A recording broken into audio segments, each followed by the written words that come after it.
बंधुओं, मैं आप लोगों को आज एक ऐसा सतगुरु कबीर साहब का, संतों का, महात्माओं का, ऋषि मुनियों का ज्ञान बताने वाला हूँ, जिसे आप सुन करके धन्य हो जाएंगे।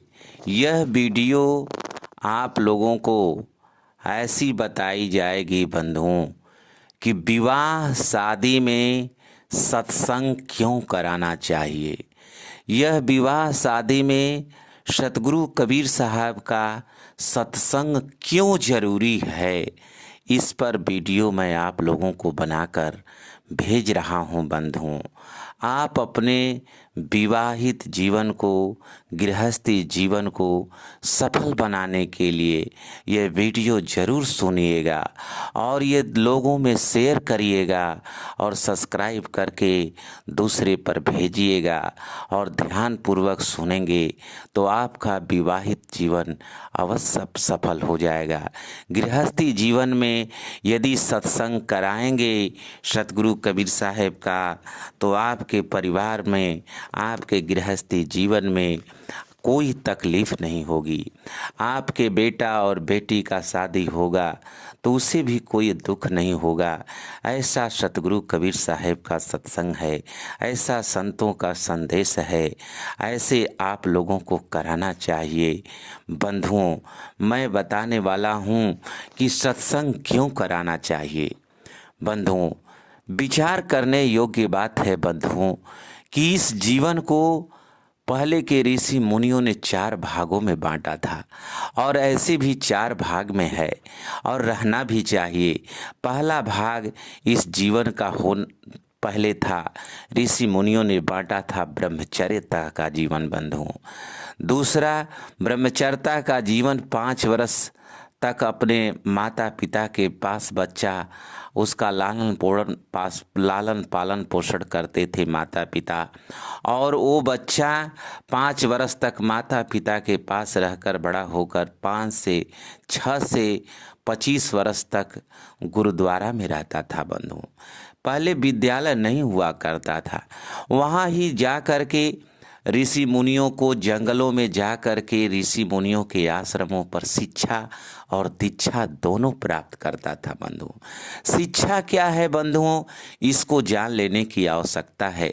शिक्षा वो है जो भौतिक जगत का ज्ञान कराती है और खाने पीने, नहाने धोने और घर मकान बनाने का, संसार में रहने का, ये सब ज्ञान शिक्षा के तहत मिलता है। बंधुओं, लोकाचार्य को जानने के लिए, संसार के रहस्य को जानने के लिए का ज्ञान जब मिले और जो इससे पाठशालाओं में मिले तो उस ज्ञान को शिक्षा कहते। बंधु, जो भौतिक जीवन में कार्य आता है उसकी आवश्यकता पड़ती है शिक्षा की।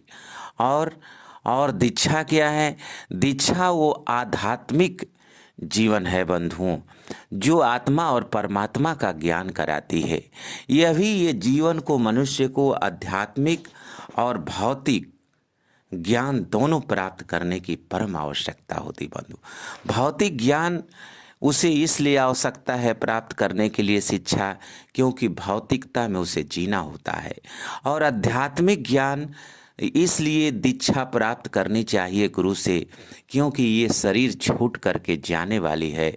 इस संसार में कोई रहने वाला नहीं है, रहना नहीं देश बिराना है, यहाँ सबको मरना है। बंधुओं, इसलिए दीक्षा प्राप्त करना चाहिए। गुरु से दीक्षा लेकर के साधना करना चाहिए। साधना नहीं करेंगे तो ये आत्मा कहाँ जाएगी? ये शरीर छूटने के बाद मरना निश्चित है। तो ये आत्मा की शरीर जब छूट जाएगी तो कहाँ जाएगी, किस योनि में जाएगी, इसका आपको ज्ञान होना चाहिए। और आपको ये ज्ञान होना चाहिए कि आत्मा क्या है, परमात्मा क्या है, क्योंकि ये आपका जीवन सत्य नहीं है। एक दिन न एक दिन मरना निश्चित है। तो आप ये बात नहीं जानेंगे कि ये आत्मा क्या है। आप जियत लखु आप ठौर करूँ मुए कहाँ कर तेरा, बंदे कर ले आप निवेरा। आप जियत लखु बाप ठौर करूँ मुए कहाँ घर तेरा। बंधुओं, इसलिए आपको अपने मनुष्य जीवन में ये सबसे पहले आध्यात्मिक ज्ञान होना जरूरी है और भौतिक ज्ञान भी होना चाहिए। दोनों ज्ञान साथ साथ होना चाहिए बंधुओं, नहीं तो। लेकिन आज का सबसे बड़ा दुर्भाग्य है कि दीक्षा को ये पूरा समाज ही भूल गया है कि दीक्षा क्या है, संत क्या है। लेकिन पहले के समय में, आज के 400, 500, 1000 वर्ष पहले जो था, 100, 200 वर्ष पहले था कि ऋषि मुनि हुआ करते थे, वो ज्ञान देते थे, वो शिक्षा देते थे, वो दीक्षा देते थे। दीक्षा के तहत वो साधना करके अपनी आत्मा परमात्मा को जानता था, तो उसे अपने शरीर छूटने का, अपने मृत्यु का भय नहीं रहता था, क्योंकि आत्मा को जान गया कि आत्मा ही सत्य है, ये शरीर सत्य नहीं है। तो फिर उसे मृत्यु का डर नहीं रहता है, भयभीत नहीं रहता है। और शिक्षा जो प्राप्त कर लेगा, अपने संसार की आवश्यकताओं को आराम से पूरा करेगा और संसार में अपने माता पिता से, अपने परिवार से, अपने संसार के लोगों से प्रेम भाव से रहेगा, सज्जनता बन करके रहेगा, मानवता के साथ रहेगा। सतगुरु कबीर साहब कहते हैं बंधुओं, मानुष जन्म मानुष जाति एक रे भाई, दूसर जाति कहाँ से आई। वो ये संसार में मानवता का धर्म स्थापित करेगा बंधुओं। पहले मैं ये बताना चाहता हूँ कि ये मनुष्य का जो 4 जीवन भाग था वो कौन कौन सा, ब्रह्मचर्या, गृहस्थ जीवन, वानप्रस्थ जीवन, सन्न्यास्त जीवन। ब्रह्मचर्या जीवन वो था बंधुओं 6 वर्ष से लेकर 25 वर्ष तक का जीवन, जिसमें गुरु के पास जा कर के, ऋषि मुनियों के पास जा कर के, संतों के आश्रमों पर जा कर के, यह मानव जीवन का जो मनुष्य का बच्चा था जाकर सीखता था, शिक्षा प्राप्त करके दिन भर अध्ययन का कार्य करता था, चिंतन मनन का काम करता था, शिक्षा का काम करता था, गुरु से ज्ञान लेता था और रात का जब सोने जाता था तो वो साधना करता था। जब जगने से पहले भी साधना करता था और दिन भर कार्य करता था, आश्रम की सेवा करता था और रात में साधना करता था। वो दीक्षा और शिक्षा दोनों उसके जीवन में उपयोगी थी। दीक्षा से उसके आत्मशक्ति आती है बंधुओं। आत्मशक्ति से शारीरिक शक्ति और मानसिक शक्ति और आर्थिक शक्ति में सब में उसका साथ होता है, क्योंकि जिसका शारीरिक स्थिति अच्छी नहीं रहेगी बंधुओं, तो ये साधना से उसे प्राप्त होता था। आप लोगों ने सुना होगा कि पहले के बड़े बड़े वीर जो हुआ करते थे वो तपस्या करते थे, तपस्या से अपनी शक्ति अर्जित करते थे। तो वो जब आप दीक्षा गुरु से लेते हैं तो साधना करते हैं तो आपकी आत्मशक्ति और आत्मज्ञान जब आपको मिल जाता है तो संसार में आप बड़े प्रेम से अपने परिवार के साथ, संसार के लोगों से प्रेम भाव से रहते हैं, मानवता के साथ ये जीव रहता है। लेकिन आज ये नहीं रह पा रहा है। लेकिन ये क्यों रह पाएगा? क्योंकि इसे दीक्षा मिलती ही नहीं है। दीक्षा का तो किसी को पता ही नहीं कि दीक्षा क्या है, और शरीर छूटने के बाद ये आपको काम आती है बंधुओं, और ये संसार में भी रहने पर काम आती है, क्योंकि शिक्षा भी बिना दीक्षा का तीव्र नहीं हो पाएगी बंधु। क्योंकि जिसके अंदर तीव्र शक्ति नहीं रहेगी ग्रहण करने के, ज्ञान को समझने की, चिंतन करने की, मनन करने की, यह शक्ति साधना से आती है बंधुओं। इसलिए पहले के लोग बड़े चिंतनशील थे, बड़े मर्यादा वाले थे, माता पिता की बड़ी सेवा करते थे, अपने माता पिता से बड़े प्रेम रखते थे, अपने गुरु से प्रेम रखते थे, अपने पड़ोसों से प्रेम रखते थे, अपने रिश्तेदारों से प्रेम रखते थे। वो प्रेम का जीवन जीते थे, भाईचारा का प्रेम था। आज आप लोग देखिए कि समाज में प्रेम नहीं है बंधुओं। यहाँ तक कि जब आपका बेटा जब गृहस्थ जीवन में प्रवेश करता है तो आप कहते हैं कि मेरे बेटे बेटा का जब से शादी हो गया है वो बदल गया है। क्यों नहीं बदल जाएगा? क्योंकि उसमें आत्मशक्ति नहीं है, उसमें आत्मज्ञान नहीं है, उसमें आत्मविश्वास नहीं है, उसमें जब ये नहीं रहेगा बंधुओं, ये तीनों, तो उसमें विवेक कहाँ से होगा? और जब विवेक नहीं होगा तो विचार कैसे करेगा कि मेरे माता पिता ने मेरे जीवन के साथ क्या किया है, ये समाज मेरे जीवन के साथ क्या किया है, ये कहाँ से विचार कर पाएगा बंधुओं? इसलिए गृहस्थ जीवन में जब प्रवेश करता है तो वो यही उसको संस्कार, जो गुरु से लिया हुआ दीक्षा का जो साधना होती है, जिससे उसकी आत्मशक्ति, आत्मज्ञान, आत्मविश्वास, आत्मविचार जो होता है, उस विचार से गृहस्थ जीवन में वो प्रवेश करता है बंधुओं। वैसे भी शादी जीवन को सतगुरु कबीर साहब ने कहा, ब्याह नहीं ब्याद है, मत कोई ब्याहन जाए, पैरन बेड़ी परत है, ढोल बजाए बजाए। बंधुओं, विचार करने योग्य बात है कि जब ये जीवन, गृहस्थ जीवन में मनुष्य का बेटा जब ये प्रवेश करता है, तब ये उसे कितने ज्ञान की जरूरत है। लेकिन आप आज इस संसार में अपने बेटा को इतना ज्ञान आप नहीं दे पाते हैं। इतना ज्ञान का आपको भी ज्ञान नहीं है कि मुझे अपने बेटा को कितना ज्ञान दे करके उसका शादी विवाह, गृहस्थ जीवन में प्रवेश करना चाहिए। क्योंकि गृहस्थ जीवन में उस बेटे पर आपके सारी जिम्मेदारी आने वाली है, उसको रिश्तेदारी की भी जिम्मेदारी आने वाली है। आने वाले में जब उसके बाल बच्चे होंगे उसकी भी जिम्मेदारी आने वाली है। आने वाले में उसको पत्नी, एक दूसरे के लड़की का आप साथ कराते हैं, आप अपने लड़की का एक दूसरे लड़के के साथ उसका साथ देते हैं, तो उसे ज्ञान की जरूरत है बंधु। विवेक नहीं रहेगा तो एक दूसरे को कैसे समझ पाएगा? तो जब अब वो दूसरे की लड़की को, जब वो अपने माता पिता को नहीं समझ पाएगा तो दूसरे की लड़की को कहाँ से अपनी पत्नी के साथ कैसा व्यवहार करना चाहिए, ये ज्ञान कहाँ से मिलेगा? ये ज्ञान सत्संग से मिलता है बंधुओं। लेकिन ये संसार के लोग इतने अंधे हो गए हैं कि जब अपने बेटा को गृहस्थ जीवन में प्रवेश कराते हैं तो शादी विवाह में क्या करते हैं, रामायण करा लेते हैं, यह भी थोड़ा ठीक है, कुछ शिव चर्चा करा लेते हैं, यह भी थोड़ा ठीक है, लेकिन वो करते क्या है बंधुओं? माइक बजाते हैं, साउंड बजाते हैं, तो उसमें क्या करते हैं? अश्लील गाना बजाते हैं। लेकिन बंधुओं, ये संस्कार, जब अश्लील ही गाना आप शादी के समय बजाते हैं और जो स्त्रियां गीत गाने आती हैं घर में, वह भी अश्लील गाना गाती हैं।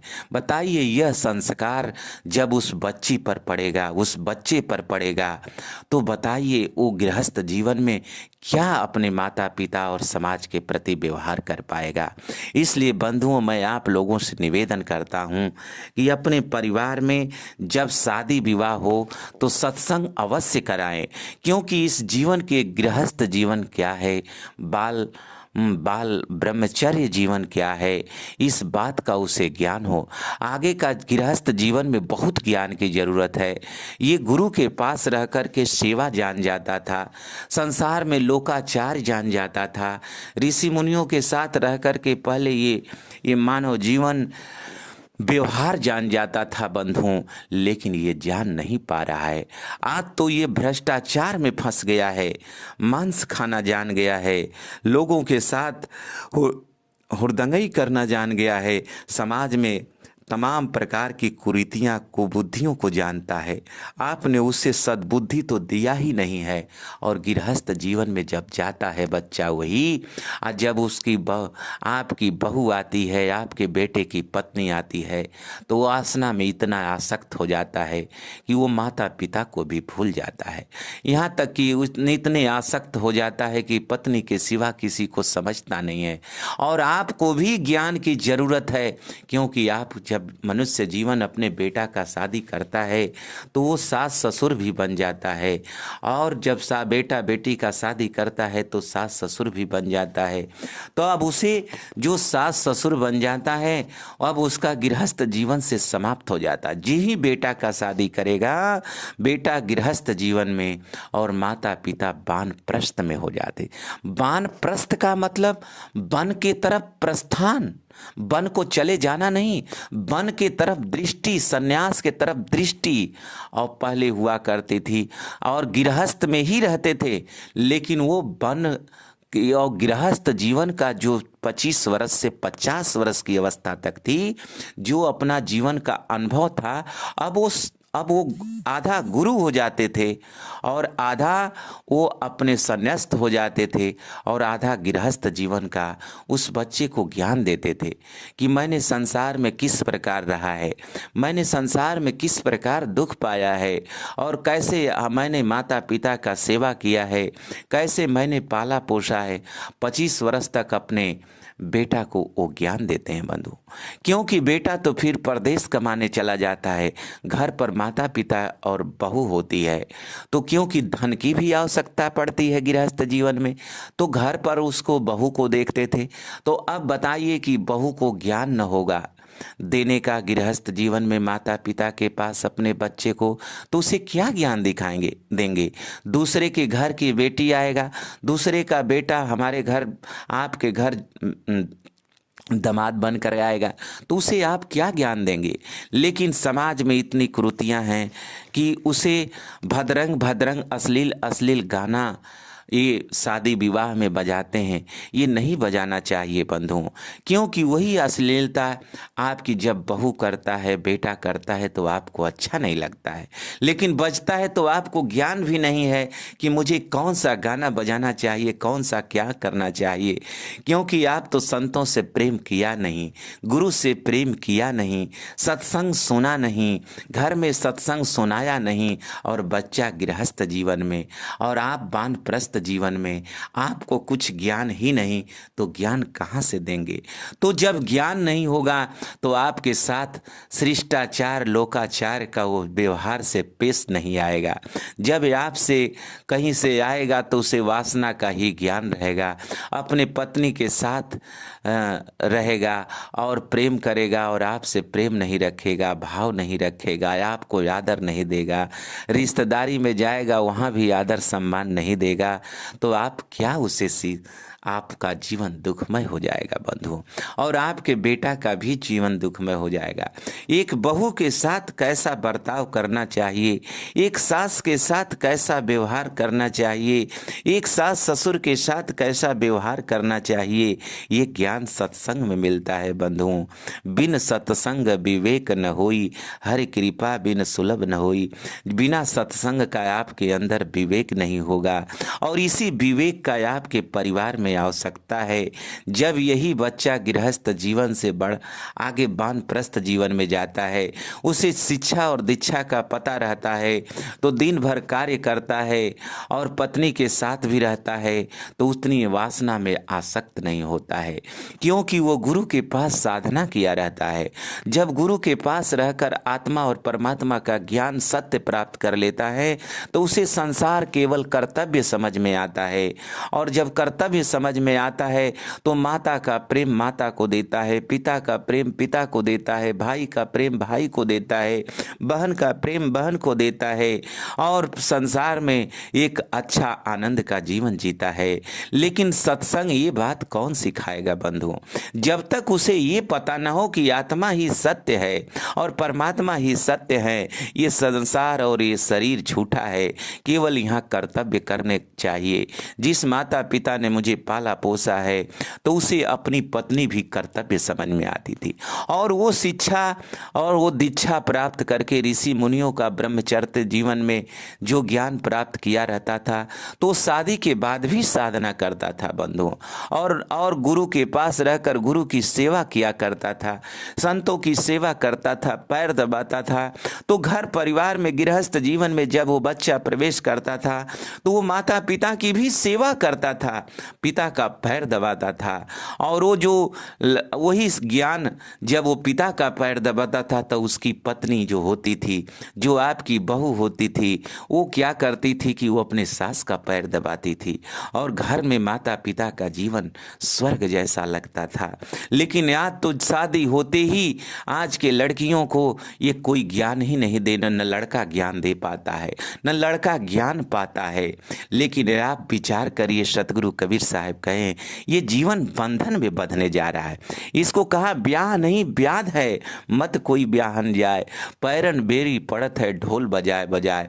बंधु वो कौन सी पैर की वो बेड़ी है, वो मोह वासना की बेड़ी है जो एक पत्नी के बंधन में बच जाता है और पत्नी एक एक पति के बंधन में बच जाती है। लेकिन उसे ये ज्ञान न हो कि आत्मा ही सत्य है, उसे ये ज्ञान हो जाए कि ये संसार झूठा है, एक दिन न एक दिन सबको मरना है, बस इस संसार में आपकी कीर्ति रह जाती है।